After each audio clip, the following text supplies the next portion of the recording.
Detroit Become Human was produced over a period of 4 years. Here in Paris, we have a team of about 180 people, and to that, we need to add also all the outsourcing with our partners in the Philippines, in China, Vietnam, and in India. So when we started working on this story, I had to imagine where Kara was built. And for whatever reason, the city of Detroit came very quickly to my mind because it had already an incredible story by itself full of history and themes.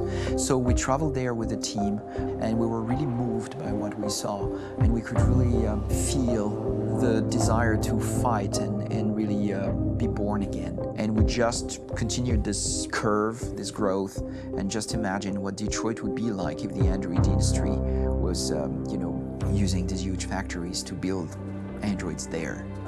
A very strong element in Detroit is that there's a lot of industrial wasteland and a lot of nature too. And for us, the graphic designers, it was an incredible playground. The destroyed zones which we wanted to preserve, we appropriated them to turn into something else. Then in the areas that needed to be rebuilt, we were able to imagine our Detroit of the future.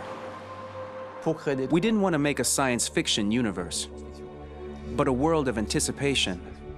If we chose science fiction, we could have imagined flying cars, extraterrestrials, but those things are very far from our current everyday life. Anticipation is more about gleaning from our contemporary reality, the one we know, because Detroit is set in 2038, and 2038 is tomorrow. The difficulty we had was sticking to reality. That is to say, technology becoming more and more invisible, a lot more elegant, and at the same time, making it visual. So all the computer equipment, autonomous cars, we simply had to invent. They are in fact very technological objects, but at the same time remain very credible and ingrained in reality. To create a cohesive universe in the fashion and clothing of the human characters in 2038, I didn't want to put an accent on strange shapes, or really vibrant colors, and things we wouldn't know. That I wanted to keep for the androids. The goal was to create something familiar which we can identify with in this future setting. Working on the artistic direction for the androids was a bit special because this is a project about the place they could occupy in the human world. It was out of the question for them to be too beautiful or too perfect. They had to correspond to every social class, rich and poor. Inspired by everyday utilitarian clothes, I brought a modern touch by adding dynamic display surfaces, the armband we can see on the side, the triangle on the front and back, an LED. Like that, there's no confusion. Wait. You're sending an android? All right, ma'am. We need to go. You can't do that. Why aren't you sending a real person? Once we cast the actors, we travel to meet them in order to scan their faces. We record the structure of their face with the scan. And we record the colors and patches of skin with photography. Once we have this information, we will use this as a basis for modeling and creating the characters. The artist will make it more realistic, but will also enrich it. He will propose ideas which we will develop together. Finally, we will have a character with character who corresponds to the project and the world.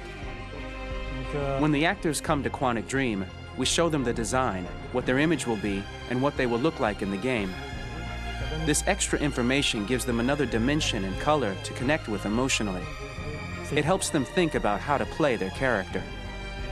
Your mission. That's all you care about, huh? You should consult a professional who can help you. Beat it, you hear me? Get the hell out of here!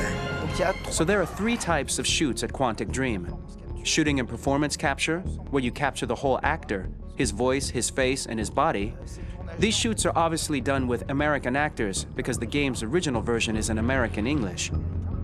After that, there are the body-only shoots, representing around 250 days of filming, while the performance capture is 100 days of filming. Now, body-only shoots, there are 2 types. There are the action shoots and the technical shoots, which are mokit shoots. Mokit is when the player controls a character on the screen, and he moves in an environment to explore it. This is of particular importance at Quantic Dream, and therefore we shoot a lot to offer a unique context for each scene and each character.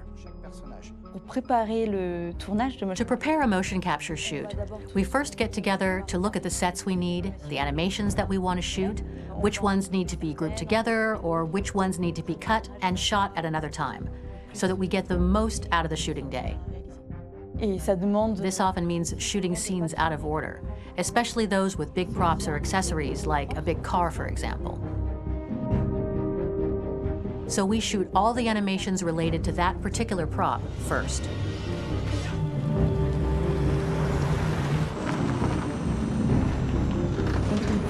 The biggest challenge for the mocap team was shooting a Spider-Man mo-kit.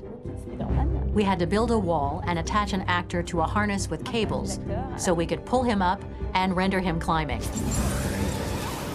The shooting on this game total took about, I would say, more than a year, maybe 1 and 2 years, with about 300 actors on set. So I would say it's quite a massive production. But so much happened on this set between the stunts and the shootings with a little girl and all these great actors that we had. It was really a very, very memorable journey for the team and for myself. Today, Detroit has over 37,000 animations. When we retrieve the motion capture data, it's just a cloud of points, which represent all the markers worn by the actors. From this cloud of points, we have a phase called retargeting, which gives us a skeleton. This skeleton will be applied to the characters of the game. There is still work to be done, but this gives us the main movements. Since we are working on something very realistic, we must recognize the actor and also recover all the emotion he expresses in his performance. We use a system of facts, an identity card for each actor.